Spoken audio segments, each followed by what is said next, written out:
Welcome everyone. नमस्कार दोस्तों, मैं प्रकृति पांडे आप सभी का स्वागत करती हूँ हमारे प्यारे से चैनल परीक्षा जंक्शन पर, जहां हम आपको आपके गवर्नमेंट एग्जाम्स की तैयारी, आपको जो आपका गवर्नमेंट एग्जाम्स के, आपके कॉम्पिटेटिव एग्जाम्स के जो सिलेबस है, जो कोर्स है, वो बिल्कुल फ्री ऑफ कॉस्ट हम यहाँ पे करवा रहे हैं। आप चाहे ग्रुप ए, बी, सी या डी कितने भी आप एग्जाम्स दीजिए, हम यहाँ पे सारे लेवल के जो एग्जाम्स हैं, आपकी जो तैयारी है, आपकी जो प्रिपरेशन है, वो बिल्कुल फ्री ऑफ कॉस्ट करवा रहे हैं।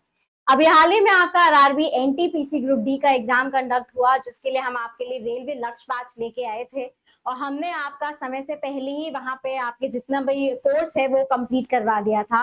और अब आपका अगस्त में, यानी कि 13 अगस्त से 30 अगस्त के बीच में आपका एसएससी सीजीएल का एग्जाम जो है वो कंडक्ट होने वाला है। नोटिफिकेशन जारी हो चुका है और आपके एप्लीकेशन फॉर्म भी आ चुके हैं, जो 9 जून से आ गए थे। और लास्ट डेट जो है आपके एप्लीकेशन भरने का वो है आपका 4 जुलाई, एंड 5 जुलाई जो है वो आपकी लास्ट डेट है आपके फी डिपोजिशन की। तो जो जो लोग इस बार एसएससी सीजीएल 2025 का जो टारगेट बना के रखा है, वो प्लीज अपना समय से पहले अपना एप्लीकेशन जो है वो फॉर्म फिल कर लीजिए, क्योंकि ज्यादा टाइम नहीं बचा है और अब आपके एग्जाम के लिए भी ज्यादा टाइम नहीं बचा है। हम आपके लिए एसएससी सीजीएल का एक फाउंडेशन बैच लेके आए हैं, जहां पे हम आपको आपके जो कोर सब्जेक्ट्स है, जैसे हो गया आपका maths, reasoning, geography, science, polity, ये सारे सब्जेक्ट्स हम आपको आपका जो कोर्स है एसएससी सीजीएल का वो आपको कंप्लीट करवा रहे हैं। ज्यादा टाइम नहीं, बस 1 महीना बाकी है, इसलिए फटाफट आप हमारे साथ जुड़िए। हम ना ही केवल यूट्यूब पे बल्कि आपके जितने भी अदर सोशल मीडिया हैंडल्स हैं वहां पे भी अवेलेबल है, चाहे वो आपका ट्विटर हो, फेसबुक हो, इंस्टाग्राम हो, टेलीग्राम हो, व्हाट्सएप हो, यहाँ तक कि लिंक्डइन पे भी हम अवेलेबल हैं। तो आप हमें जरूर से जरूर ज्वाइन करिए, हमसे जुड़िए। हमारा जो चैनल है परीक्षा जंक्शन, उसको सब्सक्राइब करिए, बेल नोटिफिकेशन ऑन करिए, ताकि आपको हमारे जितने भी डेली लेक्चर्स अपलोड हो रहे हैं उनका नोटिफिकेशन आपको मिले। जो डेली लाइव क्लासेस आपकी कंडक्ट हो रही है मैथ्स और रीजनिंग की, उसका नोटिफिकेशन भी आपको टाइम टू टाइम जो है वो मिलता रहे। आपको घबराने की जरूरत नहीं है, हम आपको बिल्कुल कंटेंट ओरिएंटेड जो है वो आपको लेक्चर्स प्रोवाइड करवा रहे हैं। यही एग्जाम की प्रिपरेशन आप मोटी मोटी फीस देके कोचिंग में जाके देते हैं और मोटी फीस देते हैं, वहां पे भी आपका जो कोर्स होता है वो टाइम पे कंप्लीट नहीं होता है, या फिर कभी कभी क्या होता है कि वो लटका के ऐसे छोड़ देते हैं। लेकिन हमारी साइड से ऐसा कोई भी प्रॉब्लम नहीं है। आप देख सकते हैं कि जब हमने रेलवे लक्ष्य बैच जो है वो स्टार्ट किया था, तो हमने टाइम के पहले ही आपका जो कोर्स है वो पूरा कंप्लीट करवा दिया था। यही सेम सिनेरियो हम एसएससी सीजीएल में भी करेंगे। आपका आधे से ज्यादा ज्योग्राफी का जो कोर्स है वो कंप्लीट हो चुका है, थोड़े बहुत आपके टॉपिक्स बाकी हैं, वो भी आपका जल्द से जल्द कंप्लीट हो जाएगा। इसके अलावा हम आपके लिए लाइव क्लासेस में एमसीक्यूज लेके आएंगे, जहां पे हम आपको एमसीक्यूज की प्रैक्टिस करवाएंगे और प्रीवियस ईयर्स क्वेश्चंस भी आपको करवाएंगे, ताकि जब आप एग्जाम देने बैठे तो आपके लिए आसानी हो। मैं प्रकृति पांडे आपकी ज्योग्राफी की मेंटोर हूँ और आपका बहुत सा जो ज्योग्राफी का जो सिलेबस है ऑलरेडी कंप्लीट करवा चुकी हूँ। आप हमारी प्लेलिस्ट में जाके चेक कर सकते हैं। सिर्फ ज्योग्राफी नहीं, आपको वहाँ पे बाकी आपके जितने भी सब्जेक्ट्स हैं, आपको वहाँ पे आपको प्लेलिस्ट मिल जाएगा दूसरे सब्जेक्ट्स के, उनको भी जाके देखिए और अपने हैंड रिटन नोट जरूर बनाइएगा। पीडीएफ के भरोसे रहने की जरूरत नहीं है, आप अपने हैंड रिटन नोट्स बनाइए, क्योंकि आप अगर अपने हाथ से नोट्स बनाएंगे तो आपको चीजें उतनी अच्छे से याद रहेंगी, और जब आप रिवीजन करने बैठेंगे तो भी आपको चीजें अच्छे से और जल्दी से जल्द जो है वो रिकॉल हो जाएगी। तो चलिए आज का हम टॉपिक स्टार्ट करते हैं, वो हमारा मोशन ऑफ अर्थ, यानी कि पृथ्वी की गति। लेक्चर स्टार्ट करने से पहले मैं एक बात बता दूं कि आप लोग जो भी हिंदी मीडियम के लोग हैं, जितने भी हिंदी मीडियम के बच्चे हैं, वो अगर एसएससी सीजीएल का एग्जाम दे रहे हैं तो प्लीज आप नोट्स जो है वो इंग्लिश मीडियम में ही बनाएगा। यहाँ पे जो पीडीएफ अवेलेबल है वो भी इंग्लिश मीडियम में ही है, बिकॉज आपका एसएससी सीजीएल में इंग्लिश का जो वेटेज है वो अच्छा खासा है। 25 क्वेश्चंस पूछे जाते हैं, राइट, और एवरी क्वेश्चन जो होता है वो 2 मार्क का होता है, यानी कि 50 नंबर के आप लगा के रख लो कि आपकी इंग्लिश आती है। और इंग्लिश में आपकी वोकैब्स, आपका जो लैंग्वेज पोर्शन है, direct, indirect, passive active voice हो गया, ओमिशन हो गया, राइट, कॉम्प्रिहेंशंस हो गया, उसमें जो वोकैब्स हो गए, आपकी ईडियम्स, एनोनियम्स, एनोनियम्स, ये सारी चीजें आपकी, वन वर्ड सब्स्टिट्यूशन, ये सब आपको अच्छे से आना चाहिए, राइट। तो इसीलिए एक रिकमेंडेशन है कि आप लोग जो है वो अपने जो नोट्स हैं वो इंग्लिश मीडियम में ही बनाएं, उसको इंग्लिश में लिखें और रीडिंग हैबिट जरूर डालिए, ताकि आपके जो वोकैब्स हैं वो और भी ज्यादा इनहांस हो सके या फिर इम्प्रूव हो सके। एक बात हमेशा याद रखिएगा कि consistency is the key to success. Consistency, dedication, perseverance, ये सारी चीजें चाहिए होती हैं डेली। अब आपका एग्जाम जो है बिल्कुल आपके सर पे ही सवार है, राइट। 13 अगस्त को ज्यादा टाइम नहीं है, इसीलिए आप ये फोकस बना के रखिए। एक ये आप हैबिट डालिए कि आपको डेली 8 घंटे तो पढ़ना ही पड़ता है। अपना एक टाइम टेबल, अपना एक स्केड्यूल जो है वो बना लीजिए, और डेली से डेली मिनिमम आपकी जो बैठक होनी चाहिए पढ़ाई करने की, वो कम से कम 8 घंटे तो होनी ही चाहिए, क्योंकि आपको बहुत सारे सब्जेक्ट जो है वो कवर अप करने हैं। जीएस में आपको हिस्ट्री, ज्योग्राफी, आपका पॉलिटी, साइंस हो गया, कंप्यूटर हो गया, राइट, इकोनॉमिक्स हो गया, करंट अफेयर्स हो गए, आपके मैथ्स हो गई, रीजनिंग हो गई, इंग्लिश हो गई, ये सारे सब्जेक्ट्स आपको जो है वो कवर अप करने हैं। और तो और अपना जो टाइम आप प्रीवियस ईयर्स क्वेश्चंस, हमारे जो जितने भी लाइव सेशंस कंडक्ट हो रहे हैं, जो एमसीक्यूज हम आपको करवा रहे हैं, आगे जो करवाएंगे, उसे जरूर ज्वाइन करेगा, क्योंकि आपको अपनी स्पीड पे पकड़ बनानी है, राइट। आपकी स्पीड अच्छी होनी चाहिए, क्योंकि टाइम लिमिट होता है। टाइम लिमिट में आपको इतने सारे सब्जेक्ट्स, इतने सारे जो सेक्शंस करने होते हैं पेपर में, इसलिए अपने टाइम पर खास ध्यान दीजिएगा, और प्रीवियस ईयर्स क्वेश्चन जरूर लगा के जाएगा, क्योंकि वो आपके लिए बहुत ही ज्यादा हेल्पफुल होंगे। तो उम्मीद करती हूँ कि आप लोग पेन पेपर लेके बैठ गए होंगे। तो आज का स्टार्ट करते हैं topic, that is motion of earth, जिसे हम हिंदी में पृथ्वी की गति के नाम से जानते हैं। पहले देखते हैं कि मोशन ऑफ अर्थ होता क्या है। As we know, there are two types of motion made by the earth, that is rotation and revolution.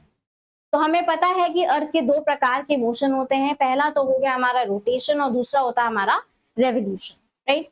When the earth pivots or rotates about its axis, then its rotation or spin is said to be the rotation of earth.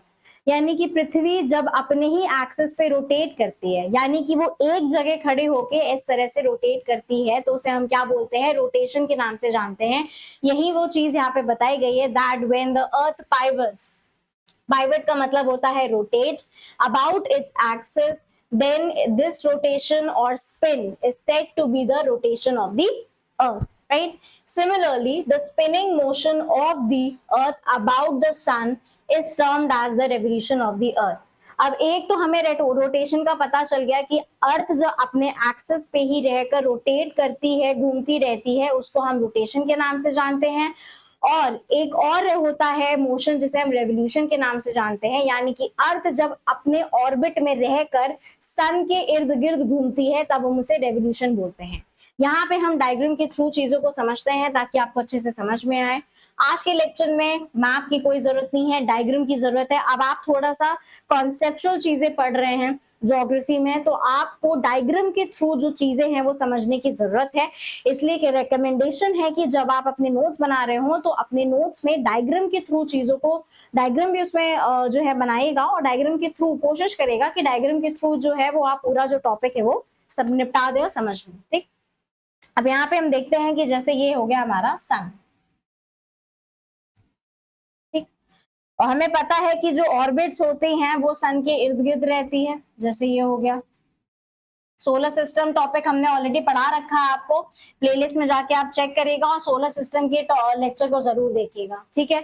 यहाँ पे आपके होते हैं planets अलग अलग, ठीक है, mercury, Venus, अर्थ। यहाँ भी मैंने अर्थ तक बनाया है, तो ये हो गया हमारा अर्थ। अब अर्थ जो है वो ये अपने ऑर्बिट पे है, ठीक है, लेकिन अर्थ क्या करती है कि वो सन के इर्द गिर्द घूमती रहती है, इसी ऑर्बिट पे। इसका जो सेम ही ऑर्बिट है, इसी ऑर्बिट पे घूमती रहती है। और जब अर्थ अपने ही ऑर्बिट पे सन के इर्द गिर्द घूमे या चक्कर काटे, तो हम उसको किस नाम से, उस मोशन को क्या बोलते हैं, उस मोशन को हम रेवोल्यूशन के नाम से जानते हैं, ठीक है। उसे किस नाम से जानेंगे हम, रेवोल्यूशन के नाम से। एक और होता है, यहाँ पे हम अच्छे से दोबारा सन बनाते हैं। ये हो गया हमारा सन, ठीक, दिस इज आवर सन, और ये हो गया हमारा अर्थ। अब यहाँ पर अर्थ जो है वो अपने ही एक्सिस में क्या कर रही है, रोटेट कर रही है, ठीक है, अपने ही एक्सिस में रहकर घूम रही है। तो इस मोशन को हम क्या नाम देंगे, इस मोशन को हम रोटेशन के नाम से जानेंगे, ठीक। केवल दो प्रकार के ही मोशन है, एक हो गया रोटेशन, एक हो गया रेवोल्यूशन। रेवोल्यूशन में क्या होता है कि अर्थ अपने ही ऑर्बिट में रहकर सन के इर्द गिर्द घूमती है, और रोटेशन में क्या होता है कि अर्थ जो है अपने ही एक्सिस पे टिककर घूमती रहती है, ठीक है। चलो यही है major difference. The earth needs about 24 hours to complete one rotation on its axis. अब यहाँ पर टोटल अर्थ को कितना टाइम लगता है एक रोटेशन को कंप्लीट करने में, दैट इज 24 आवर्स, यानी कि 24 घंटे लगते हैं एक रोटेशन को कंप्लीट करने में अपने एक्सिस पर, right. This period of rotation is acknowledged as earth day, ठीक है। इस टाइम पीरियड को क्या बोलते हैं, इस टाइम पीरियड को हम अर्थ डे के नाम से जानते हैं। A year is broken into summer, winter, spring, autumn season. एक साल में आपके कुल कितने सीजन होते हैं, 1 2 3 4, 4 सीजन होते हैं, ठीक है। 4 सीजन होते हैं, एक होता है गर्मी, सर्दी, स्प्रिंग और autumn, right. Seasons very due to the variation in the position of the earth about the sun. अब एक बात यहाँ पे खास ध्यान रखिए कि रोटेशन के इफेक्ट और रेवोल्यूशन के जो इफेक्ट है वो अलग अलग होता है, ठीक है। कैसे, जैसे रोटेशन है यहाँ पे, रोटेशन ऑफ अर्थ, तो रोटेशन ऑफ अर्थ में इफेक्ट क्या होता है, day night, day night change होती है, ठीक।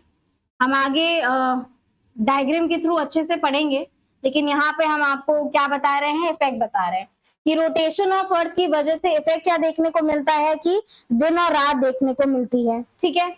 उसके अलावा जब हम यहाँ पे आते हैं रेवोल्यूशन पे, रेवोल्यूशन ऑफ अर्थ, तो हमें यहाँ पे क्या इफेक्ट देखने को मिलता है, चेंज ऑफ सीजन। यहाँ पे सीजन बदलते हैं, यानी कि मौसम बदलते हैं। जैसा कि बोला गया कि जो एक साल होता है वो 4 हिस्सों में बटा होता है, 4 सीजन में।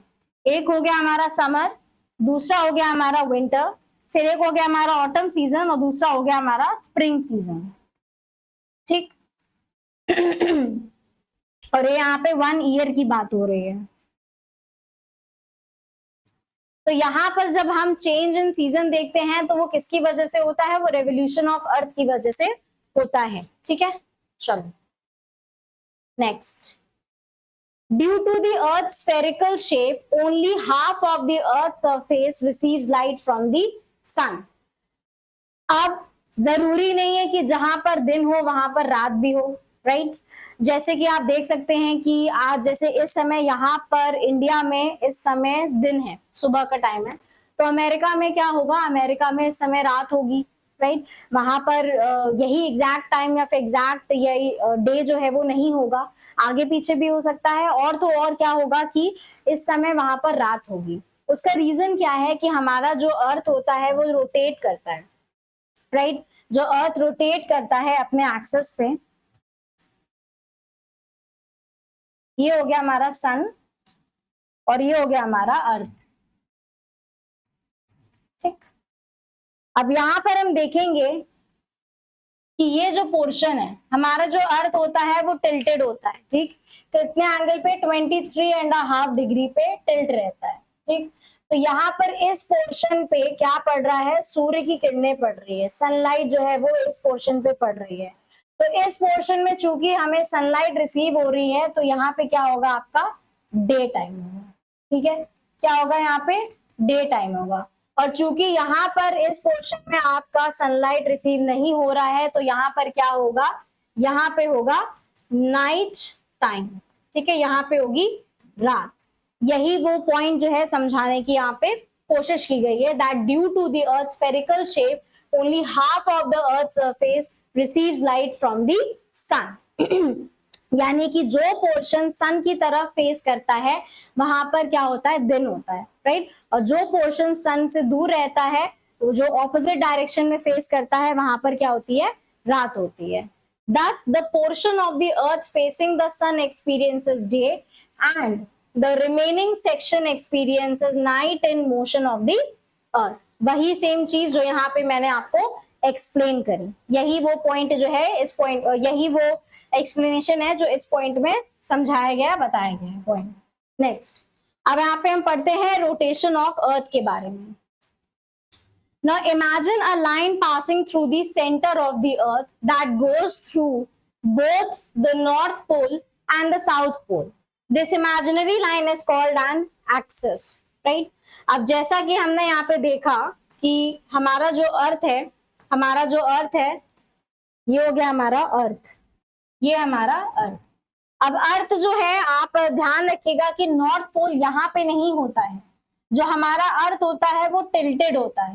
कौन से एंगल पे टिल्टेड होता है? वो होता है 23.5 डिग्री। कितने? 23.5 डिग्री। तो जहां पर ये पोर्शन आपका नॉर्थ पोल हो गया और ये हो गया हमारा साउथ पोल, और इसको हम क्या बोलते हैं? एक्सिस बोलते हैं।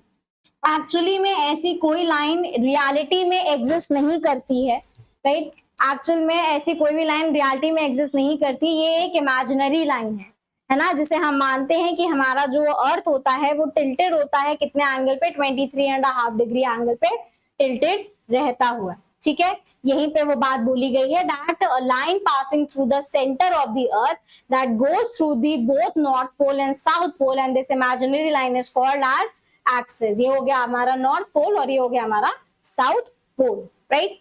चलो, Earth spins around its axis just as a top spin around its spindle, and this spinning movement is called Earth's rotation. अब यहाँ पे स्पिंडल का एग्जाम्पल लिया गया है, हम यहाँ पे लट्टू का एग्जाम्पल देखते हैं। बहुत से लोगों ने, हम लोगों ने क्या किया है कि बचपन में लट्टू के साथ बड़ा खेला है, लट्टू को घुमाया है ना? तो यहाँ पर अगर आप देखते होगे कि हथेली पे अगर आप लट्टू को घुमाते होगे तो वो एक ही पॉइंट पे रहकर क्या होता है? रोटेट करता रहता है। बस वही सेम एग्जाम्पल यहाँ पे प्लेस कर दिया गया है। यही सेम एग्जाम्पल प्लेस करें जब हम यहाँ पे रोटेशन ऑफ अर्थ को समझ रहे हो कि वो अपने ही एक्सिस पे रह के घूमता रहता है, राइट? यानी कि हम एक जगह खड़े होके जो है वो घूम रहे। तो एक्सिस जो होता है अर्थ का वो क्या रहता है? वो फिक्स रहता है, right? Next, the axis of the earth, which is an imaginary line, makes an angle of 66.5 degree with the orbital plane. Now the plane formed by the orbit is known as the orbital plane, and the earth receives light from the sun. Due to the spherical shape of the earth, only half of it gets light from the sun at a time. अब यहाँ पर 66.5 degree बताया गया है, लेकिन मैं आपको बता दूं कि यहाँ पर हम चूंकि सिर्फ इंडिया के बारे में हम यहाँ पे पढ़ रहे हैं, तो यहाँ पे एक्चुअली वो 23.5 डिग्री है, नॉट 66 है, राइट? अगर आपके क्वेश्चन आपसे पूछा जाए तो it is 23.5 degree, right? 23.5 degree axis पे वो टिल्टेड रहता है, और इसी वजह से हमें यहाँ पे डे और नाइट का और चेंज ऑफ सीजन जो है वो देखने को मिलता है। चेंज ऑफ सीजन का हो गया रेवोल्यूशन ऑफ अर्थ, और डे और नाइट का हो गया हमारा रोटेशन ऑफ अर्थ। तो यहाँ पे 23.5 डिग्री होगा, ठीक? चलो, the plane formed by the orbit is known as the orbital plane, and the earth receives light from the sun. Now due to the spherical shape of the earth, only half of it gets light from the sun at a time. ये चीज मैं आपको पहले भी explain कर चुकी हूँ, क्योंकि स्फेरिकल शेप होता है, इसलिए हमने जैसा कि यहाँ पे प्रीवियस स्लाइड में पढ़ा था कि स्फेरिकल शेप होता है, इसलिए जो भी पोर्शन जो सन की तरफ फेस करता है वहां पे हमें क्या देखने को मिलता है? डे देखने को मिलता है, और जो भी पोर्शन ऑपोजिट डायरेक्शन में फेस होता है वहां पे हमें नाइट देखने को मिलती है, ठीक है? चलो, the portion facing the sun experience day while the other half away from the sun experience the night, जैसा कि मैंने आपको पहले भी बताया। The circle that divides the day from the night on the globe is called the circle of illumination, and this circle does not coincide with the axis. Now the circle that divides the day from the night on the globe, right? यानी कि जो circle है जो divide करता है day को night से, ठीक है, ग्लोब पर, उसे हम क्या बोलते हैं? सर्कल ऑफ इल्यूमिनेशन के नाम से जानते हैं। And this circle does not coincide with the axis, और ये जो सर्कल होता है वो हमारे एक्सिस से कोइंसाइड नहीं करता है। अब यहाँ पर कंफ्यूज होने की कोई भी जरूरत नहीं है, आपको केवल इस डायग्राम को ध्यान रखना है। इतना ध्यान रखिएगा कि हमारा जो अर्थ है वो 23.5 डिग्री एक्सिस पे टिल्ट रहता है, और इसी की वजह से हमारा इस साइड नॉर्थ पोल होता है और यहाँ पे होता है हमारा साउथ पोल। जो पोर्शन सन की तरफ फेस करता है उसको हम डे, वहां पे डे टाइम एक्सपीरियंस होता है, और जो पोर्शन सन के ऑपोजिट डायरेक्शन की तरफ फेस करता है, यानी कि सन से जो दूर रहता है, वहां पर नाइट टाइम रहता है, ठीक है? The Earth takes about 24 hours to complete one rotation around its axis. ये हम पहले भी पढ़ चुके हैं कि 24 hours लगते हैं एक रोटेशन को कंप्लीट करने में। The period of the rotation is known as the Earth day and this is the daily motion of the Earth. इसको और किस नाम से जानते हैं? डेली मोशन के नाम से भी जानते हैं। तो कभी अगर पूछ लिया जाए तो आप क्या मार्क करके आएंगे? Daily motion. रोटेशन ऑफ अर्थ को डेली मोशन के नाम से भी जानते हैं और अर्थ डे के नाम से भी जाना जाता है। ठीक है, जो सर्कल ऑफ इल्यूमिनेशन की बात की जा रही है, जब हम ग्लोब के थ्रू अर्थ को स्टडी करते हैं, है ना, और जो सर्कल डिवाइड करता है डे और नाइट को, उसको हम सर्कल ऑफ इल्यूमिनेशन करते हैं, बट वो सिर्फ ग्लोब पर है जब हम अर्थ को ग्लोब के थ्रू स्टडी करते हैं। रियलिटी में ऐसा कुछ भी नहीं है। ठीक है, और ये जो सर्कल होता है ये किससे कोइंसाइड नहीं करता है? एक्सिस से कोइंसाइड नहीं करता है। ठीक है, चलो, what would happen if the earth did not rotate? The portion of the earth facing the sun would always experience day and is bringing continuous warmth to the region, and the other half would remain in darkness and be freezing cold all the time. Life would not have been possible in such extreme conditions. ठीक है, तो यहाँ पे possibility बताई गई है कि अगर अर्थ जो है, जो हमारी पृथ्वी है, वो रोटेट नहीं करेगी तो उसका अंजाम क्या होगा, उसके कॉन्सिक्वेंसेस क्या होंगे, उसका रिजल्ट और उसका आउटकम क्या होगा। ठीक है, अब यहाँ पर भी मैंने इंग्लिश के इतने सारे वर्ड्स यूज करे, कॉन्सिक्वेंसेस, आउटकम, रिजल्ट, जिसका मीनिंग एक ही है, जिसका मीनिंग हिंदी में होता है परिणाम। ठीक है, तो यहाँ पर ये चीज बताई गई है कि जब सपोज अर्थ जो है वो रोटेट नहीं करता है, ठीक है, जो अर्थ है वो रोटेट नहीं करता। यहाँ पे हम सन बनाएंगे पहले, ये हो गया हमारा सन और ये हो गया हमारा अर्थ। अर्थ हमें पता है कि कितने एंगल पे टिल्ट रहता है? 23.5 डिग्री। ये पोर्शन और ये हो गया हमारा नॉर्थ पोल और ये हो गया हमारा साउथ पोल। ठीक, अब ये पोर्शन पे हमें डे, यहाँ पे होगा डे, क्यों? क्योंकि यहाँ पे हमें सनलाइट जो है वो रिसीव हो रही है। ठीक है, अब ये पोर्शन में क्या होगा? नाइट, क्योंकि यहाँ पे हमें सनलाइट रिसीव नहीं हो रही है। अगर ऐसा हो कि ये अर्थ स्टिल हो जाए और रोटेट ना करे तो क्या होगा? तो ये होगा कि यहाँ पर हर समय दिन रहेगा और यहाँ पे हर समय रात रहेगी। अब चूंकि यहाँ पे हर समय दिन रहेगा तो यहाँ का जो टेम्परेचर होगा वो क्या होगा? बढ़ता जाएगा। यहाँ पे ज्यादा गर्म रहेगी, वार्मथ फील होगी हम लोगों को। अब यहाँ पर क्या होगा? क्योंकि यहाँ पे सनलाइट नहीं पड़ रही है, पूरे टाइम यहाँ पे डार्कनेस रहेगी। ठीक है, यहाँ पे डार्कनेस रहेगी, यहाँ पे लाइट रहेगा, डे टाइम रहेगा। ठीक, यहाँ पे डार्कनेस रहेगी, जो टेम्परेचर होगा वो कम रहेगा, फ्रीजिंग बन जाएगा, है ना। जब हमें बिल्कुल भी सनलाइट नहीं रिसीव होगी, बिल्कुल भी वार्मथ रिसीव नहीं होगी तो क्या होगा कि टेम्परेचर जो होगा वो नीचे चला जाएगा और फ्रीजिंग कंडीशन यहाँ पे बन जाएगी। तो इतने एक्सट्रीम कंडीशन पे जो लाइफ होगी वो हमारी पॉसिबल नहीं होगी। ठीक है, ऐसे एक्सट्रीम कंडीशन में हमारी लाइफ पॉसिबल नहीं होगी, इसीलिए अर्थ का रोटेट करना बहुत ही ज्यादा जरूरी है। Next, effects of rotation of earth. यहाँ पे हम इफेक्ट्स पढ़ेंगे।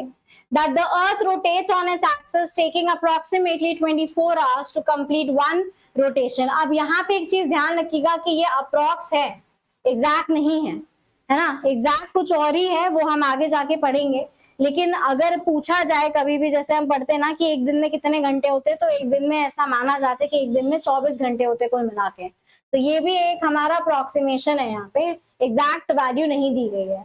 So the earth rotates on its axis taking approximately 24 hours to complete one rotation and this has important environmental consequences। जैसा कि अभी हमने देखा कि अगर लगातार अगर अर्थ रोटेट नहीं करेगा तो जो पोर्शन सन की तरफ फेस करेगा वहां पे लगातार जो है वो डे टाइम रहेगा, टेम्परेचर ज्यादा रहेगा, वार्मथ रीजन रहेगा। ठीक है, और पूरे टाइम जब दिन रहेगा तो आपके सारे स्केड्यूल की मतलब जो है वो फिट नहीं बैठ पाएगा, कब सोना कब खाना, और तो और वहां पे इतने एक्सट्रीम कंडीशन में जो लाइफ है वो भी पॉसिबल नहीं हो पाएगी।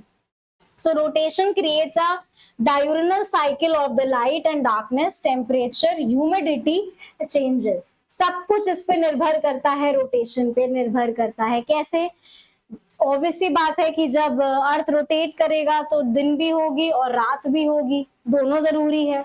ठीक है, डार्कनेस भी होगी और लाइट भी होगी, दोनों जरूरी है।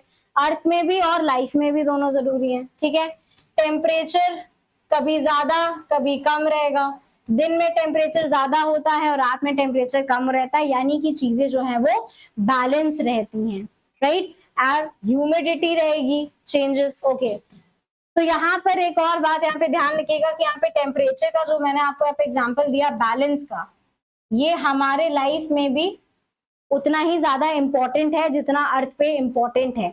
इससे हमें ये भी सीखने को मिलता है कि लाइफ में बैलेंस रहना बहुत ज्यादा जरूरी है, यानी कि उतार चढ़ाव रहता है वो ठीक है, लेकिन अपने आप को स्थिर रखना, अपने आप को बैलेंस रखना बहुत जरूरी है। ज्यादा किसी चीज में ना घुसे और ज्यादा किसी चीज से भागने की कोई आवश्यकता भी नहीं है, ठीक है। Rotation causes the day night cycle which also creates a corresponding cycle of temperature, humidity, creates a corresponding cycle of temperature and humidity. Okay, यहाँ पे लाइन रिपीट हो गई है, not to worry about it, same चीज लिखी हुई है, ठीक है, सेम चीज लिखी है।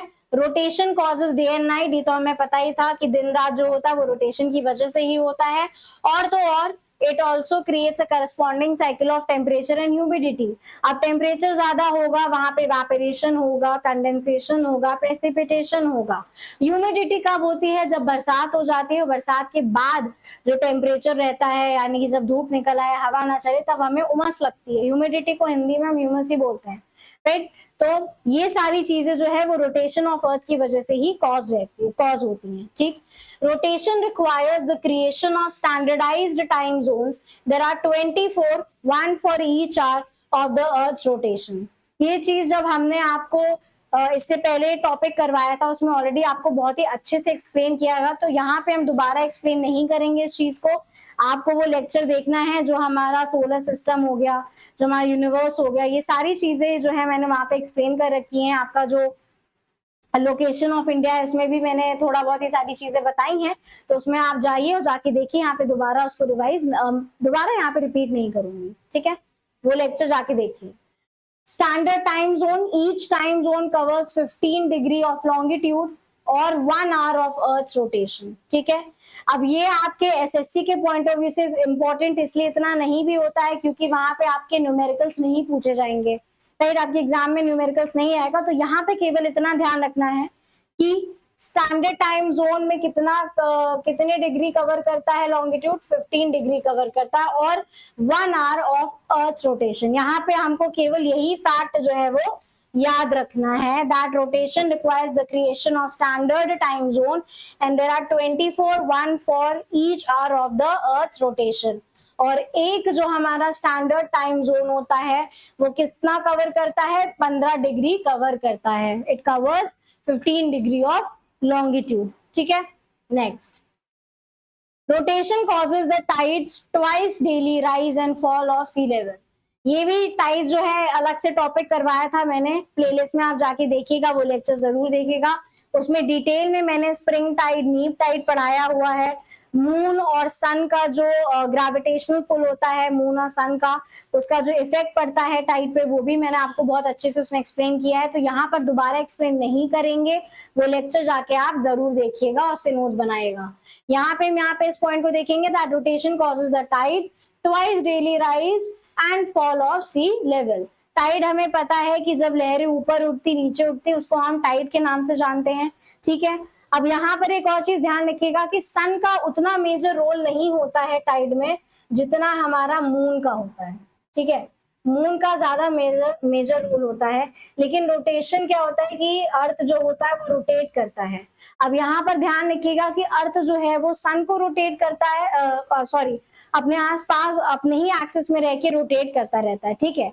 अब यहाँ पे ध्यान रखिएगा कि जो अर्थ है वो सन के इर्द गिर्द घूमता है और जो मून होता है वो अर्थ के इर्द गिर्द घूमता है, यानी कि अर्थ के आसपास जो है वो घूमता रहता है, और उसी के ग्रेविटेशनल पुल की वजह से टाइड जो है वो आता है। तो रोटेशन की वजह से क्या होगा कि हमको दिन में 2 बार राइज यानी कि वेव जो है उठती हुई और 2 बार गिरती हुई नजर आएंगी, ठीक है। Tides are complicated because they are the result of both the gravity of moon and gravity of the sun. यही पॉइंट जो है मैंने आपको टाइड में एक्सप्लेन करा है, ठीक है। Sometimes the sun and the moon are lined up with the earth, but most of the time they are not. ऐसी बहुत सारी कंडीशंस आती है, जैसे एक्लिप्स अकर होता है, जब ल्यूनर एक्लिप्स, सोलर एक्लिप्स, तो क्या होता है कि सन, अर्थ और मून जो होता है वो एक ही लाइन में क्या होते हैं, अलाइन करते हैं। ये टॉपिक भी मैं आपको बता चुकी हूँ। जैसे कि ये हो गया हमारा सन, ये है हमारा सन, ये है हमारा अर्थ और ये है हमारा मून। तो क्या होता है कि एक ऐसा पॉइंट आता है कि जब ये तीनों जो होते हैं एक ही लाइन में क्या करते हैं, अलाइन करते हैं, ठीक, अलाइन करते हैं, तब एक्लिप्स की सिचुएशन जो है वो अकर होती है। ठीक है, अब वो कौन कौन सी सिचुएशन अकर होती है, सोलर एक्लिप्स कौन सा होता है, ल्यूनर एक्लिप्स कब होता है, ये सारी चीजें मैंने आपको टाइप में समझा रखी हैं। आपको एक्लिप्स का भी एक अलग से टॉपिक मैंने करवा के रखा है, तो वो भी आप जो लेक्चर है वो जरूर देखिएगा जाके, यहाँ पे मैं दोबारा नहीं बताऊंगी उसको। Tides are highest when the earth, sun and moon are straight line. ठीक है, यहाँ पे इस पॉइंट को ध्यान रखेंगे, जैसा कि मैंने आपको अभी यहाँ पे डायग्राम में बताया कि एक पॉइंट होता है कि जब हमारा सन, अर्थ और मून जो होता है वो एक ही लाइन में होता है। ठीक है, तो उस टाइम पे क्या होता है कि उस टाइम पे हमें हाईएस्ट टाइड देखने को मिलती है, यानी कि उस समय जो एक्सक्यूज मी, उस समय लहरों की जो ऊंचाई होती है वो बहुत ऊपर उठ जाती है। ठीक है, the Coriolis force, Coriolis force क्या होता है कि इसमें जो विंड डायरेक्शन होता है वो चेंज हो जाता है ना। ये भी किसकी वजह से होता है, रोटेशन ऑफ अर्थ की वजह से होता है। जब हम विंड्स के बारे में पढ़ेंगे ध्यान से, कौन कौन सी विंड्स होती हैं, राइट, उसके बारे में जब हम डिटेल में पढ़ेंगे तब हम इस कॉन्सेप्ट को भी वहां पे दोबारा देखेंगे। तो अभी यहाँ पे देखते हैं that rotation causes rotation causes a deflection of ocean and air currents, यानी कि जैसे कि हमारा अर्थ है, ठीक है, अब यहाँ पे अलग अलग हमारे जैसे इक्वेटर हो गया, ठीक है, यहाँ पे Tropic of Cancer, Tropic of Capricorn हो गया, ठीक, ये हमारा नॉर्थ पोल, ये हमारा साउथ पोल हो गया, राइट। अब यहाँ पे क्या होता है कि जो डायरेक्शंस होती हैं विंड की वो अलग अलग होती है। तो जैसा कि हम यहाँ पे देखते हैं कोरियोलिस फोर्स इसी को बोलते हैं जहां पर डिफ्लेक्शन क्या होता है, विंड का, यानी कि विंड की जो डायरेक्शन होती है वो चेंज हो जाती है, किसकी वजह से, रोटेशन ऑफ अर्थ के कारण। ठीक, the earth rotates much faster than the winds और करंट मूव, जो अर्थ होता है वो ज्यादा तेज रोटेट करता है as compare to the movement of winds and the ocean currents, यानी कि जितनी तेजी से विंड और ओशन करेंट्स मूव करते हैं उससे कई गुना ज्यादा जो है हमारा अर्थ जो है वो रोटेट करता है। This causes a large deflection in the direction that winds move and ultimately results in rotation around low pressure cells and high pressure cells. It also causes large rotating pools of water in the ocean and geyser. Okay, gyres. तो यहाँ पे आपका जो ये concept Coriolis force का, जब हम winds के बारे में डिटेल में पढ़ेंगे तब हम इस कॉन्सेप्ट को और अच्छे से डिटेल में एनालाइज करेंगे। अभी फिलहाल यहाँ पे हम केवल इतना देखते हैं कि कोरियोलिस फोर्स की वजह से क्या होता है कि लार्ज डिफ्लेक्शन होता है, कहाँ पे, डायरेक्शन पे, किसके, विंड और ओशन करेंट्स के। ठीक है, नॉर्दर्न हेमिस्फीयर में हमारी जो विंड है वो राइट साइड रोटेट करती है, यानी कि राइट डायरेक्शन में मूव करती है, और सदर्न हेमिस्फीयर में जो विंड होती है वो हमारी लेफ्ट साइड को, लेफ्ट डायरेक्शन में मूव करती है। ये कैसे होता है, जिसकी वजह से हर आप देखते हो कि हर बेल्ट में अलग अलग प्रेशर होता है, कहीं लो प्रेशर, कहीं हाई प्रेशर होता है। ये सारा जो कॉन्सेप्ट है जब हम विंड्स के बारे में डिटेल में पढ़ेंगे तब हम वहां पे डीपली एनालाइज करेंगे इस टॉपिक को। ठीक है, ये बहुत ही ज्यादा इंपॉर्टेंट टॉपिक है फॉर द विंड पर्सपेक्टिव।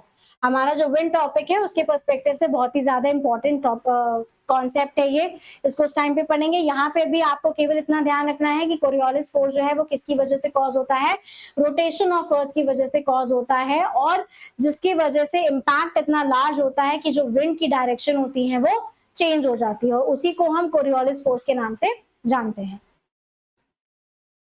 फिर आता है हमारा revolution. Now at the same time that the earth spins on its axis, it also orbits or revolves around the sun. अब जिस समय अर्थ जो है वो अपने एक्सिस पे रोटेट करता है, ठीक उसी समय अर्थ जो है वो अपनी ऑर्बिट में सन के अराउंड जो है वो घूमता रहता है, इसी चीज को यानी कि रिवॉल्व करता रहता है, और उसी को हम क्या बोलते हैं, रेवोल्यूशन बोलते हैं। This movement is called as revolution. ठीक है, ओके तो यहाँ पर हम रेवोल्यूशन ऑफ अर्थ और सीजन देखते हैं। जैसा कि मैंने आपको बताया था कि सीजन का या डे लाइट का जो चेंजेस होता है वो बेसिकली क्या होता है कि एक होता है हमारा एक्सिस पे टिल्ट रहता है यहाँ पे, ठीक है। हमारी जो अर्थ है आप देख सकते हो कि इस एंगल में टिल्टेड रहती है, ठीक है। अब हम यहाँ पर बहुत ही आपका इंपॉर्टेंट यहाँ पे कॉन्सेप्ट है इक्विनॉक्स, जिसे हम डिटेल में पढ़ेंगे, ठीक है। हम पहले यहाँ पे कुछ कॉन्सेप्ट को समझ लेते हैं, फिर आगे जो है हम वो पीडीएफ के थ्रू उसको समझेंगे। ये है हमारा सन, ठीक है, ये हमारा सन है, ठीक। अब हम यहाँ पे देख सकते हैं कि एक अर्थ की ये पोजीशन है, एक ये और एक ये। यहाँ पे हर एंगल पे हर एक यहाँ पे पॉइंट में जो सन रेज है वो अलग अलग होगा। क्यों? क्योंकि हमारा जो अर्थ है वो टिल्टेड है, ठीक है, 23.5 डिग्री एक्सिस पे टिल्टेड है वो, राइट। अब यहाँ पे हम देखेंगे कि सन की जो किरणें हैं वो डायरेक्ट यहाँ पे पड़ रही है, ठीक है। यहाँ पे ये हो गया आपका इक्वेटर, ये हो गया हमारा ट्रॉपिक ऑफ कैंसर और ये हो गया हमारा ट्रॉपिक ऑफ कैप्रिकॉर्न, ठीक है। यानी कि हमारी होगी यहाँ पे भूमध्य रेखा, कर्क रेखा और मकर रेखा, ठीक है। अब यहाँ पर सन की जो किरणें हैं वो डायरेक्ट यहाँ पे इक्वेटर पे बराबर पड़ रही हैं, तो यहाँ पर क्या देखने को मिलेगा? इक्विनॉक्स। और कौन से दिन देखने को मिलेगा हमें? 21 मार्च को। 21 मार्च को कौन सा इक्विनॉक्स होगा? Spring equinox. कौन सा? स्प्रिंग इक्विनॉक्स से जानेंगे इसको, इक्विनॉक्स के नाम से जानेंगे। यहाँ पर बराबर दिन और रात रहते हैं, यानी कि डे टाइम और नाइट टाइम क्या होते हैं? इक्वल होते हैं। यानी कि 12 आवर्स आपके डे रहेगा और 12 आवर्स हमारा नाइट रहेगा, ठीक है। इसके बाद आते हैं इस वाले डायरेक्शन में। यहाँ पर हम देख सकते हैं कि जब हमारा ये क्या कहते हैं, ये साउथ पोल है, ठीक है, और ये हमारा नॉर्थ पोल है। अब यहाँ पर एक्सिस पे ये 23.5 डिग्री एक्सिस पे रोटेटेड है, तो इस पोर्शन पे क्या पड़ रहा है? इस पोर्शन पे सनलाइट पड़ रही है। लेकिन हम यहाँ पे ध्यान रखेंगे कि ये जो पोर्शन है जहां पे पड़ रही है ये किसके करीब है? Tropic of Capricorn, Tropic of Capricorn के, ठीक, यानी कि मकर रेखा। कौन सी रेखा? मकर रेखा, ठीक है। तो यहाँ पर इस समय क्या होता है कि ये अकर होता है हमारा 22 दिसंबर को, जिसको हम विंटर सॉलिस्टिस के नाम से जानते हैं। उस दिन क्या होता है? Shortest day and longest night होती है, ठीक है। अब इंडिया जो है वो कौन से लाइन पे लोकेटेड है? ट्रॉपिक ऑफ कैंसर पे लोकेटेड है। यानी कि ट्रॉपिक ऑफ कैंसर जो है यहाँ पे हमारी जो सन रेज है वो कम पड़ रही हैं, यानी कि कर्क रेखा पर जो सूर्य की किरणें हैं वो कम पड़ रही हैं। तो क्या होगा कि चूंकि वो सन के ऑपोजिट डायरेक्शन में है, यानी कि इंडिया जो है वो उससे दूर है, इसलिए 22 दिसंबर को क्या होता है? विंटर रहती है, उस समय सर्दियां रहती हैं, तो उसे विंटर सॉलिस्टिस बोलेंगे। और क्या होता है कि उस दिन हमारा सबसे छोटा दिन होता है और रात जो होती है जो रात होती है वो लंबी होती है। उसको हम किस नाम से जानते हैं? उसको हम विंटर सॉलिस्टिस के नाम से जानते हैं। यहाँ पर आते हैं अब अगेन, यहाँ पे सेम वही सिचुएशन आ जाती है कि सन की जो किरणें हैं वो किस पे पड़ती हैं? इक्वेटर पे पड़ती हैं, ठीक है, इक्वेटर पे पड़ती हैं। और यहाँ पे भी हमें 12 घंटे का दिन और 12 घंटे की रात जो है वो देखने को मिलती है, equal day and equal nights, right. और यहाँ पे ये कौन से दिन पड़ता है? ये पड़ता है हमारा 23 सितंबर को। और इसको हम किस नाम से जानते हैं? इसको हम ऑटम इक्विनॉक्स के नाम से जानते हैं। किस नाम से जानेंगे हम? ऑटम इक्विनॉक्स के नाम से जानते हैं। अब आते हैं इस सिचुएशन पे, यहाँ पर चेंज हो जाती है। यहाँ पर हमारा ट्रॉपिक ऑफ कैंसर पर, ट्रॉपिक ऑफ कैंसर यानी कि कर्क रेखा पर जो है वो सूर्य की किरणें सबसे ज्यादा पड़ती है। तो इस समय हमें देखने को मिलेगा क्या? Summer solstice. और ये कब होता है? 21 जून को, जो कि हमारा अभी अभी होकर निकला है। यहाँ पर हमें क्या एक्सपीरियंस करने को मिलेगा कि यहाँ पर आपका लॉन्गेस्ट डे और शॉर्टेस्ट नाइट होती है, ठीक है, शॉर्टेस्ट नाइट होती है। कहाँ पे? इंडिया में, ठीक है, इंडिया में होती है। जो रीजन यानी कि ट्रॉपिक ऑफ कैंसर पे जहां जहां सूर्य की किरणें पड़ रही हैं और जो ट्रॉपिक ऑफ कैंसर है वो सन की तरफ टिल्टेड रहता है ना। यहाँ पर हमारा देखेंगे कि ट्रॉपिक ऑफ केप्रिकॉन जो है वो सन की तरफ टिल्टेड है, और ट्रॉपिक ऑफ कैंसर है वो सन के ऑपोजिट डायरेक्शन में यानी कि सन से दूर की तरफ टिल्टेड है, और ट्रॉपिक ऑफ केप्रिकॉन जो है वो हमारा सन की तरफ टिल्टेड है। इसलिए हमें यहाँ पर विंटर के टाइम पे विंटर सोलिस्टिस देखने को मिलता है कि यहाँ पर लॉन्गेस्ट नाइट और शॉर्टेस्ट डे देखने को मिलता है। इंडिया जो है वो ट्रॉपिक ऑफ कैंसर पर लोकेटेड है, और यहाँ पर ट्रॉपिक ऑफ कैंसर जो है वो इस साइड टिल्टेड है यानी कि सन से दूर है, इसीलिए यहाँ पे सर्दी होती है। दूसरा, यहाँ पर आपका सबसे छोटा दिन और सबसे लंबी रात देखने को मिलती है, जिसको हम विंटर सोलिस्टिस बोलते हैं, और एक कब पड़ता है 22 दिसंबर को पड़ता है। यहाँ पे सिचुएशन चेंज हो जाती है, यहाँ पर ट्रॉपिक ऑफ कैंसर जो है वो हमारे सन की तरफ टिल्टेड रहता है, और जो ट्रॉपिक ऑफ केप्रिकॉन होता है वो हमारे सन से दूर रहता है यानी कि सन के ऑपोजिट डायरेक्शन की तरफ रहता है। इसीलिए जहां पर ट्रॉपिक ऑफ कैप्रिकॉन होगा वहां पर उस समय ठंडा मौसम रहेगा, और हमें यहाँ पे इस समय गर्म मौसम देखने को मिलता है, इसीलिए इसको हम क्या बोलते हैं, समर सॉलिस्टिस के नाम से जानते हैं। यहाँ पर आपको लॉन्गेस्ट डे और शॉर्टेस्ट नाइट देखने को मिलेगी, जो कि हमारा 21 जून को पड़ता है। यहाँ पर सिचुएशन अलग रहती है, देख सकते हैं आप कि इक्वेटर पे लगातार जो है वो बराबर दिन जो सनलाइट होती है पड़ती रहती है, तो इसीलिए इन्हें हम इक्विनॉक्स के नाम से जानते हैं। इक्विनॉक्स यानी कि बराबर दिन और बराबर रात होती है। 12 आवर्स का डे और 12 आवर्स की नाइट होती है।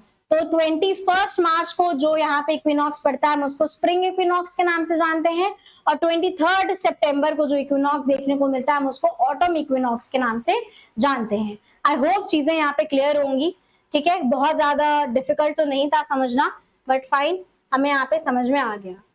आगे चलते हैं। It takes 365.5 days 1 year to revolve around the sun.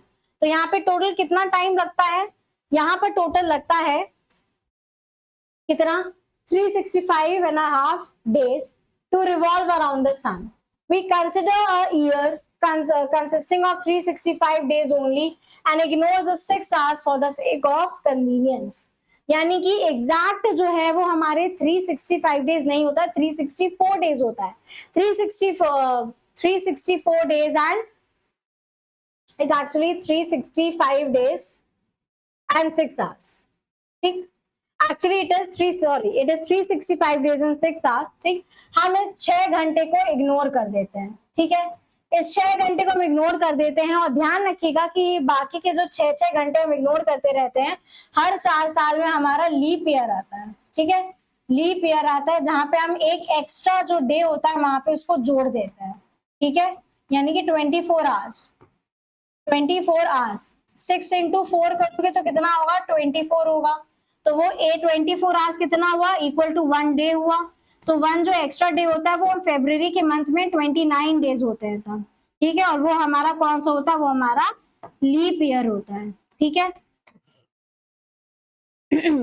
So the 6 hours saved every year added to make 1 day, that is 24 hours over a span of 4 years, and the surplus day is added to the month of February, right?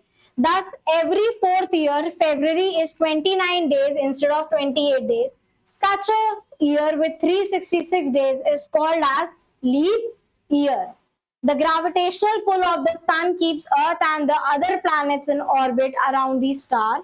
Like the other planets, Earth's orbital path is an ellipse. So the planet is sometimes farther away from the sun than at the other times. अब यहाँ पर हम आपको थोड़ा सा detail में समझाते हैं। जैसे कि हमें पता है कि अर्थ जो है वो 365 डेज और 6 आवर्स लगाता है रोटेट करने में, ठीक है, कितना टाइम लगाता है, 365 डेज एंड 6 आवर्स। हम इसको फिलहाल के लिए क्या करते हैं, इग्नोर कर देते हैं, ठीक, इसको इग्नोर कर देते हैं, और इसको हम सिर्फ कन्वीनियंस के लिए इग्नोर करते हैं, ठीक है, कन्वीनियंस के लिए इग्नोर करते हैं, बाद में हम इसको ऐड करते रहते हैं। 6 into 4 equal to 24 hours is equal to 1 day। तो ये जो एक्स्ट्रा डे होता है ये फरवरी के मंथ में जुड़ जाता है, और तब फरवरी में 28 के बजाय 29 डेज होते हैं, जिसे हम लीप ईयर के नाम से जानते हैं, ठीक है, जिसे हम लीप ईयर के नाम से जानते हैं, फेब मंथ में। और जिस दिन लीप ईयर होता है, जो हमारा लीप साल होता है, उसको वहां पे हम 366 डेज गिनते हैं उसको, क्योंकि एक एक्स्ट्रा डे जो है वो ऐड हो जाता है, ठीक है। बस यही एक चीज है यहाँ पे समझने की, बाकी इतना कुछ रफ मैथ नहीं है, राइट।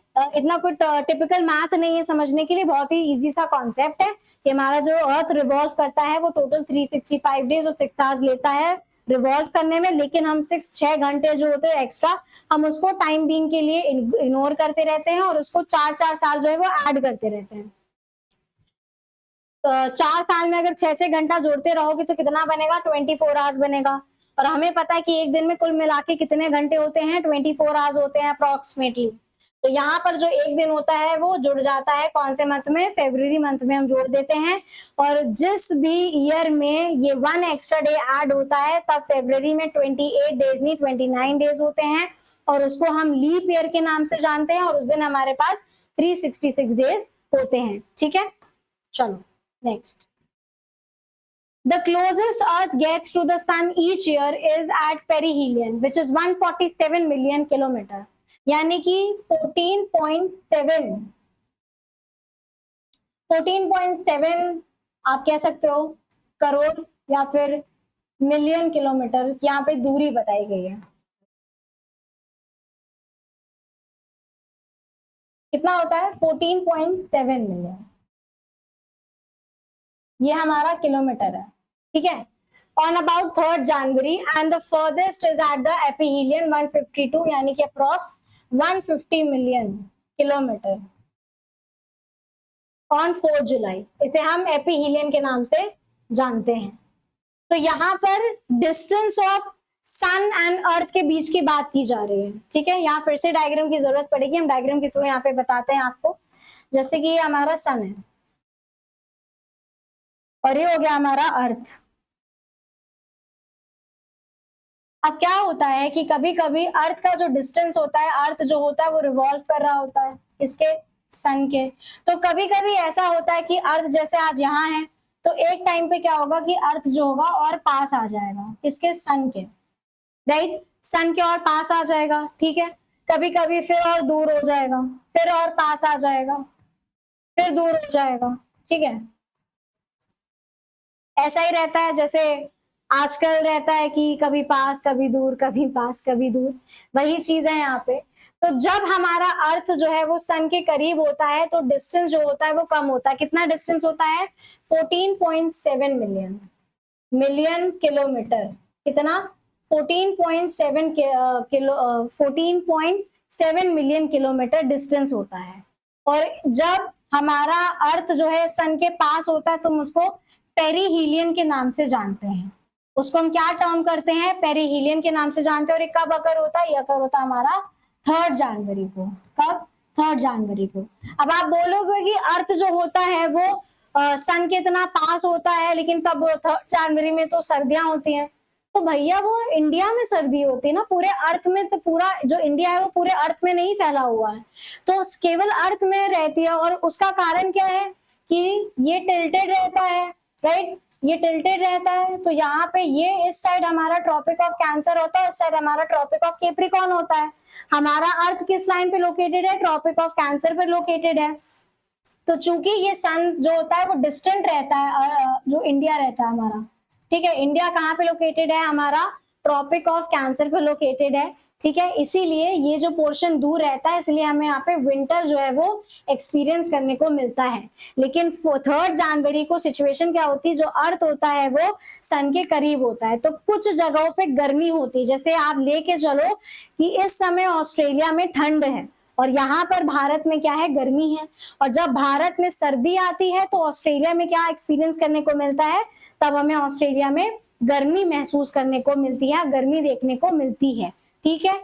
तो यहाँ पर जो डिस्टेंस होता है कम हो जाता है। अब आप टर्म कैसे याद रखोगे कि अर्थ और सन पास आ गए, तो पास से पी और पी से पेरीहीलियन, राइट। ऐसे अगर आप कनेक्ट करके या उसको जोड़ के बनाओगे तो चीजें जो है वो आपको अच्छे से याद रहेंगी।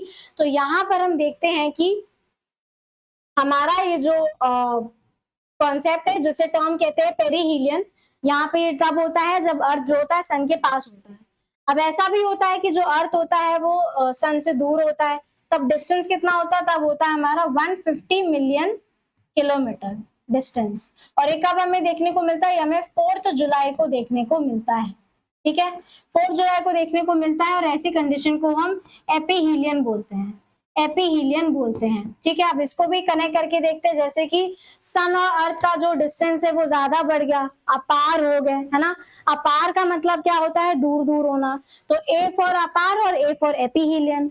और जब अर्थ और सन पास होते हैं, पास पी से पास और पी से पेरीहीलियन। ठीक है, तो ऐसे करके अगर आप चीजों को याद रखेंगे तो आपको चीजें अच्छे से याद रहेंगी। ठीक है, ऐसे कनेक्ट करके। Earth's elliptical orbit has nothing to do with the Earth season, right? अर्थ का जो इलेप्टिकल ऑर्बिट है उसका सीजन से कोई लेना देना नहीं है। सीजन से केवल हमारा एक्सिस से लेना देना है और रेवोल्यूशन से लेना देना है। That's it, that's it. During one revolution around the sun, Earth travels at an average distance of about 150 million kilometers. Earth revolves around the sun at an average speed of about 27 kilometers, that is 17 meters per second, but the speed is not constant. हमारे लिए कोई बहुत ज्यादा important point नहीं है, हमारे लिए केवल और केवल एपीहीलियन और पेरीहीलियन इंपॉर्टेंट था, जो कि हम आपको एक्सप्लेन कर चुके हैं। डेट याद रखिएगा, पेरीहीलियन कब अकर होता है 3 जनवरी को, और हमारा एपीहीलियन कब अकर होता है 4 जुलाई को अकर होता है। उसका हमारे सीजन से कोई लेना देना नहीं है। सीजन डे नाइट जो है वो किस पे डिपेंड करता है, एक्सिस पे डिपेंड करता है, रेवोल्यूशन और रोटेशन पे डिपेंड करता है। ठीक है, next. The planet moves slower when it is at एपीहीलियन and faster when it is at perihelion. जब प्लैनेट सन से दूर होता है तब उसकी जो मूवमेंट होती है वो स्लो हो जाती है, और जब प्लैनेट सन के पास होता है तब उसकी जो मूवमेंट होती है वो तेज हो जाती है। ठीक है, the reason the earth or any planet has season is that earth is tilted 23.5 degree on its access. जैसा कि मैंने आपको बताया कि भाई जो सीजन होता है, जो डे नाइट का डिफरेंस होता है वो किस पे डिपेंड करता है, रोटेशन ऑफ अर्थ पे डिपेंड करता है, और जो सीजन होता है वो किस पे डिपेंड करता है, हमारा एक्सेस पे डिपेंड करता है और रेवोल्यूशन ऑफ अर्थ पे डिपेंड करता है। During the northern hemisphere summer the north pole points towards the sun, and the northern hemisphere winter the north pole is tilted away from the sun। ये point थोड़ा सा अगर confusing लग रहा हो तो हम यहाँ पे इसको एक्सप्लेन करते हैं आपको अच्छे से। जैसे कि हमारा यहाँ पे सन हो गया, ये हो गया हमारा सन, और ये हमारा अर्थ। अब ध्यान दीजिएगा, अर्थ जो है वो टिल्टेड है, ये हो गया हमारा नॉर्थ पोल, ये हो गया हमारा साउथ पोल। ठीक है, ये है लाइन, ये हो गई इक्वेटर, ये हो गया ट्रॉपिक ऑफ कैंसर, ये हो गया ट्रॉपिक ऑफ कैप्रिकॉर्न। ठीक, अब हमारा जो इंडिया है वो कहाँ पे लोकेटेड है, ट्रॉपिक ऑफ कैंसर पे लोकेटेड है। तो यहाँ पर चूंकि ये क्या है, नॉर्थ पोल इसके अवे है, टिल्टेड अवे है। ठीक है, क्या है, टिल्टेड अवे है, टिल्टेड अवे है। तो यहाँ पे हम क्या एक्सपीरियंस करेंगे, विंटर, यानी कि जो नॉर्दर्न हेमिस्फीयर है वो क्या एक्सपीरियंस करेगा, विंटर एक्सपीरियंस करेगा। कौन सा पोर्शन, नॉर्दर्न हेमिस्फीयर। ठीक है, फिर जब सन जो अर्थ यहाँ होता है, ठीक है, तो जैसा कि हमने आपको डायग्राम पे पहले ही बताया था, ये इक्वेटर हो गया, Tropic of Cancer, Tropic of Capricorn, ये टिल्टेड होता है। लेकिन यहाँ पर क्या होता है कि सन की रेस बराबर पड़ती है, तो यहाँ पे हमें इक्विनॉक्स देखने को मिलता है। ठीक है, यहाँ पे हमें इक्विनॉक्स देखने को मिलता है।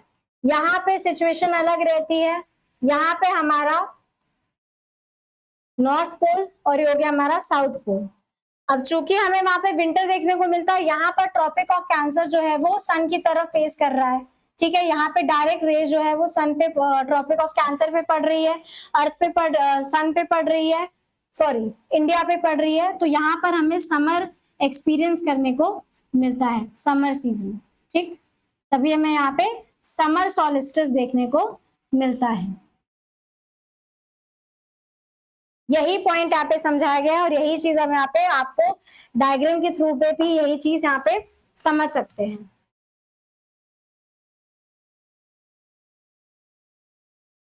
कि यहाँ पर ये हो गया हमारा समर इन नदर्न हेमिस्फेयर। ये नदर्न हेमिस्फेयर का जो पोर्शन है वो सन की तरफ फेस कर रहा है, तो यहाँ पे हमें गर्मी देखने को मिलेगी। ठीक है, यहाँ पर हम देखते हैं नदर विंटर इन नदर्न हेमिस्फेयर। क्यों? क्योंकि ये पोर्शन सन से अवे है, सन से दूर है, तो ये पोर्शन पे हमें डे लाइट देखने को मिल रहा है, तो यहाँ पे गर्मी और यहाँ पे सर्दी होता है, तो यहाँ पे हमें winter in northern hemisphere and summer in the southern hemisphere देखने को मिलता है। जैसे कि मैंने आपको एग्जाम्पल बताया था कि इस समय जैसे विंटर सॉलिस्टिस में ऑस्ट्रेलिया में क्या देखने को मिलता है, हमें समर सीजन में देखने को मिलता है। हमारा जो ऑस्ट्रेलिया है वो कौन से हेमिस्फेयर में लोकेटेड है? सदर्न हेमिस्फेयर में लोकेटेड है। और हमारा जो इंडिया है वो कहाँ पे कौन से हेमिस्फेयर में लोकेटेड है? नॉर्दर्न हेमिस्फेयर में लोकेटेड है। ठीक है, यही चीज यहाँ पे एक्सप्लेन करी गई है। आगे बढ़ते हैं। समर सॉलिस्टिस हम ऑलरेडी देख चुके हैं। ऑन 21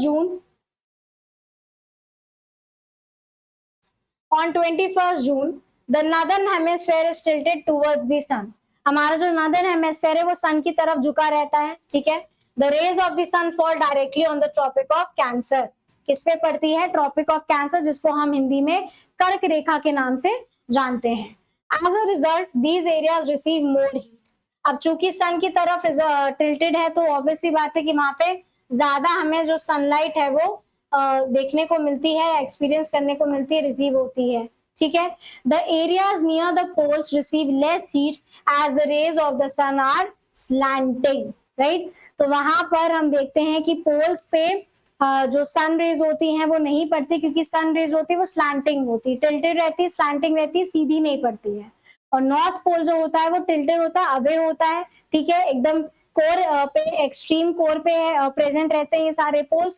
और इन पोल्स पे क्या होता है कि सनलाइट जो है वो डायरेक्ट नहीं पड़ती है। ठीक है, इसी वजह से यहाँ पर जो टेम्परेचर होता है पोल्स में वो हमेशा ठंडा रहता है, हमेशा कम रहता है यहाँ पे। ठीक, the north pole is inclined towards the sun and the places beyond the arctic circle experience continuous daylight for about 6 months. अब हम यहाँ पे देखेंगे कि आर्कटिक सर्कल में क्या होता है कि हमें 6 महीना वहां पे दिन और 6 महीना रात देखने को मिलती है। अब चूंकि नॉर्थ पोल जो होता है वो सन की तरफ जब टिल्टेड रहता है, तब हमें उस समय आर्कटिक सर्कल यानी कि नॉर्थ पोल के नीचे का जितना भी हमारा हिस्सा है, आर्कटिक सर्कल हो गया, वो क्या एक्सपीरियंस करता है? वो 6 महीने तक क्या एक्सपीरियंस करेगा? कंटिन्यूस डे लाइट एक्सपीरियंस करेगा। यानी कि 6 महीने तक वहां पर दिन रहेगा, रात नहीं होगी। उसका कारण क्या है कि सन की जो किरणें हैं वो स्लैंटिंग पड़ती है, नॉर्थ पोल जो होगा वो हमारा सन की तरफ टिल्टेड रहेगा, लेकिन नॉर्थ पोल तक जो सनलाइट है वो इतनी प्रॉपर नहीं पहुंचती, क्योंकि सन रेज जो अर्थ रिसीव करता है वो स्लैंटिंग होती है। ठीक है, सीधी नहीं पड़ती है। इसी कारण नॉर्थ पोल के नीचे का जितना भी हमारा हिस्सा होगा, चाहे वो आर्कटिक सर्कल हो, ठीक है, वहां पे हमें 6 महीना कंटिन्यूस डे लाइट देखने को मिलता है। फिर आता है since a large portion of the northern hemisphere is getting light from the sun, it is summer in the regions north of the equator. अब हमारे इक्वेटर के नॉर्दर्न हेमिस्फीयर में हम देखेंगे, ये ऑलरेडी वैसे हम जो आपका कॉन्सेप्ट ऑलरेडी आपको समझा चुके हैं। जैसे कि हमारा अर्थ है, ठीक, ये हो गया हमारा अर्थ।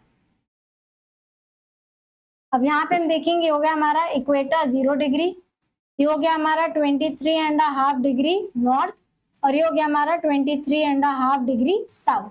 ये ट्रॉपिक ऑफ कैंसर और ये ट्रॉपिक ऑफ कैप्रिकॉर्न, और ये हो गया हमारा इक्वेटर। अब यहाँ पर हम देखेंगे कि जो सन की रेज होती हैं, ये हो गया हमारा सन, ये टिल्टेड है।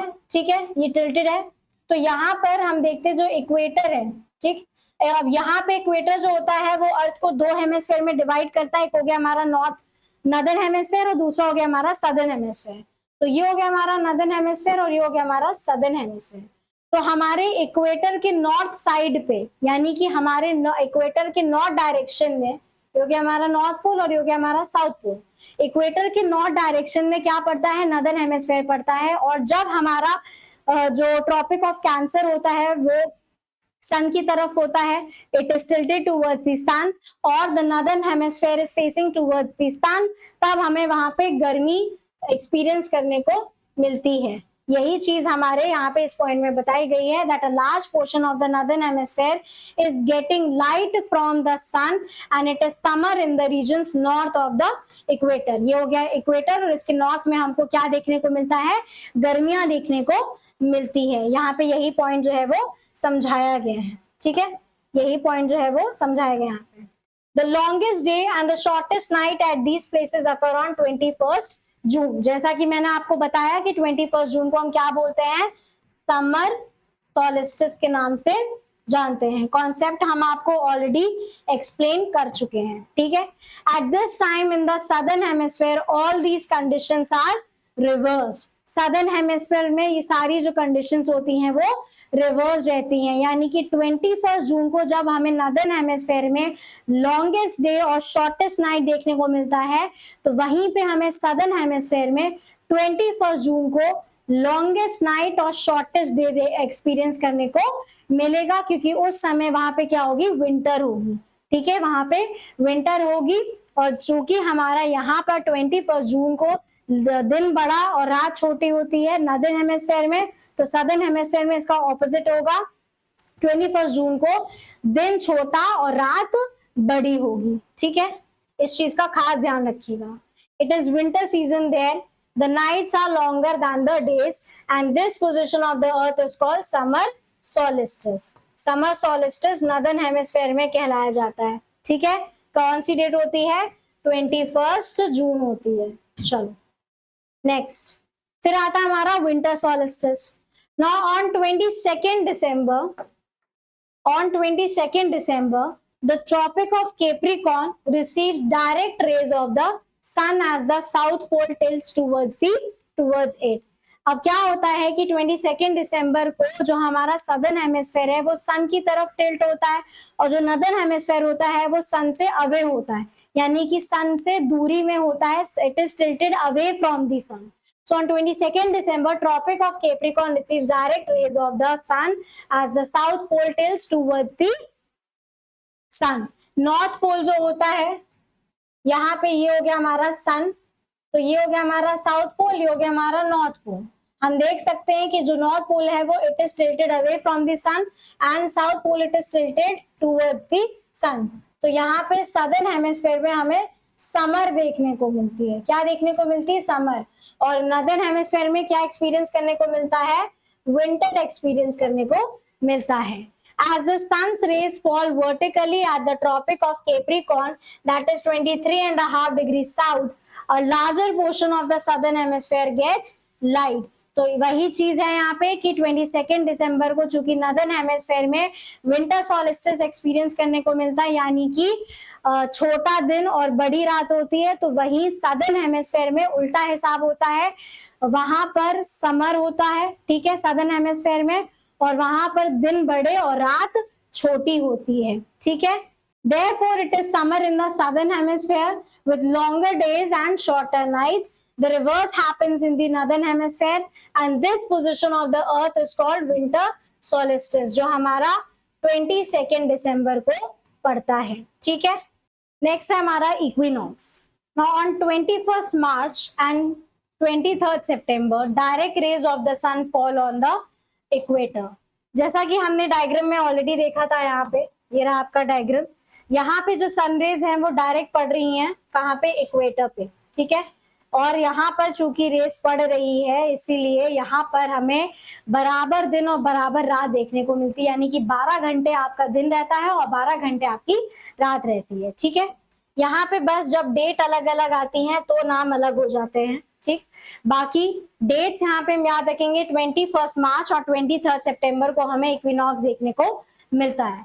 At this position neither of the poles is tilted towards the sun, so the whole earth experience equal days and equal nights and this is called an equinox, ठीक है। ऐसी सिचुएशन में क्या होता है कि जो हमारे पोल्स होते हैं वो टिल्टेड नहीं रहते हैं, कोई भी, चाहे वो साउथ पोल या नॉर्थ पोल हो, इसीलिए यहाँ पे हमें क्या देखने को मिलता है कि यहाँ पर हमें इक्वल डे और इक्वल नाइट एक्सपीरियंस करने को मिलता है, ठीक है। On 23rd September, it is autumn season in the northern hemisphere and spring season in the southern hemisphere. ठीक, और इसीलिए हम इसको क्या बोलते हैं, ऑटम इक्विनॉक्स। ठीक, हम चूंकि इंडिया में रहते हैं तो हम क्या फॉलो करेंगे, नॉर्दर्न हेमिस्फेयर वाला फॉलो करेंगे। ठीक है, तो 23rd सितंबर को हमें क्या देखने को मिलता है, autumn equinox, and it is autumn season in the northern hemisphere and spring season in the summer in the southern hemisphere. The opposite is the case on the 21st March when it is spring in the northern hemisphere and autumn in the southern hemisphere। अब चूंकि हम लोग northern hemisphere में रहते हैं इसलिए 21st मार्च को हम क्या कंसिडर करते हैं, हम स्प्रिंग इक्विनॉक्स कंसिडर करते हैं। ठीक है, सदर्न हेमिस्फेयर में स्प्रिंग सीजन होता है और नॉर्दर्न हेमिस्फेयर में स्प्रिंग सीजन होता है और सदर्न हेमिस्फेयर में ऑटम सीजन देखने को मिलता है। ठीक है, फिर आता है effects of revolution, changes off season. जैसा कि हमें पता है कि रेवोल्यूशन की वजह से हमें क्या देखने को मिलता है, मौसम में बदलाव या फिर चेंजेस ऑफ सीजन देखने को मिलता है। Now revolution along with the earth's tilted axis leads to the changing seasons across the hemisphere। जैसा कि मैंने आपको बताया कि चाहे आप दिन रात का समय निकाल लो कि दिन और रात में जो डिफरेंस होता है, या फिर आप सीजन का डिफरेंस निकाल लीजिए, वो किसकी वजह से हमें देखने को मिलता है, वो हमें रोटेशन, रेवोल्यूशन और टिल्टेड एक्सिस की वजह से देखने को मिलता है। अब हमें यहाँ पे चेंज ऑफ सीजन, अगर हम यहाँ पे रेवोल्यूशन की बात कर रहे हैं तो हमें रेवोल्यूशन की, जब यहाँ पे इफेक्ट ऑफ रेवोल्यूशन पढ़ ही रहे हैं तो हमें यहाँ पर चेंजेस ऑफ सीजन देखने को मिलता है, और उसमें हमारा अर्थ का टिल्टेड एक्सिस, ये जो पॉइंट है या ये जो कॉन्सेप्ट है, ये भी एक मेजर रोल प्ले करता है। ठीक है, the speed of the earth revolution has influenced the state of the earth on account of the speed of pivot या फिर रोटेशन और diffusive power is made which prompts the straightening of the earth at shafts and protruding at the middle. The earth's revolution influences the development of water in the seas. The tides are redirected because of the turn, है ना? And the speed of revolution additionally influences the development of the breeze. And because of the revolution, winds and the sea flow redirect to one side in the northern hemisphere and to the other side in the southern hemisphere. यहाँ पर revolution का हम यहाँ पे चीज देखेंगे कि Tide में हमें डिफरेंस देखने को मिलता है। ठीक है ना, क्यों? क्योंकि यहाँ पे स्पीड जो होती है अर्थ की वो अलग होती है, speed of earth rotation and revolution. Speed of earth revolution की यहाँ पे बात की जा रही है। ठीक, यहाँ पे जो मून और सन का जो ग्रेविटेशनल पुल होता है वो मेजर रोल प्ले करता है यहाँ पे। ठीक है, यहाँ पे मेजर रोल प्ले करता है, जिसकी वजह से हमें डिफरेंट टाइड्स देखने को मिलती हैं। हाई टाइड होता है कभी, ठीक है, कभी हाई टाइड देखने को मिलेगा, कभी लो टाइड देखने को मिलेगा हमें, राइट। उसके अलावा हमें यहाँ पर रेवोल्यूशन ऑफ अर्थ की वजह से, वैसे तो रेवोल्यूशन ही रोटेशन ऑफ अर्थ की वजह से हमें कोरियोलिस फोर्स देखने को मिलता है, Coriolis force, right, that is because of the rotation of earth, rotation of अर्थ। अब यहाँ पर जो बात की जा रही है वो है हमारे change of direction of winds और ओशन करंट्स की। नॉर्दर्न हेमिस्फीयर में राइट डायरेक्शन होता है, ठीक है, इट्स राइट डायरेक्शन, और सदर्न हेमिस्फीयर में क्या होता है, लेफ्ट डायरेक्शन।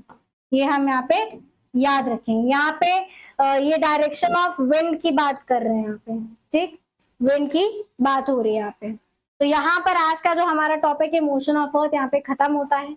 बहुत ही लंबा लेक्चर हो गया होगा, राइट, और काफी बड़ा टॉपिक था। यहाँ पे आपकी मोशन ऑफ अर्थ के जितने भी कॉन्सेप्ट्स हैं जो आपके एग्जाम के पॉइंट ऑफ व्यू से इंपॉर्टेंट है वो यहाँ पे सारे कंप्लीट होते हैं। आप चाहे एसएससी सीजीएल का एग्जाम दो, सीएचएसएल का पेपर दे, एमटीएस का दे, या वन डे का कोई सा भी exam they, this lecture is more than sufficient. आप इससे अच्छे से नोट्स बनाइए, इसको समझिए, कॉन्सेप्ट्स को, बहुत ज्यादा हार्श कॉन्सेप्ट्स नहीं है, इसको समझिए, इत्मीनान से अपने जो है वो नोट्स बनाइए, और जो है आप आराम से इसको देखिए, इसके एमसीक्यूज प्रैक्टिस करिएगा, प्रीवियस ईयर क्वेश्चंस आप इससे लगाइएगा, देखिएगा आपके जो सवाल हैं वो आसानी से हो जाएंगे। इतना करा दिया है कि इससे कोई सा भी सवाल पूछा जाएगा तो आपका कोई भी जो ऐसा कोई भी क्वेश्चन है जो आप ना कर पाओ, इससे आप इससे बाहर से नहीं पूछा जाएगा। This is more than sufficient.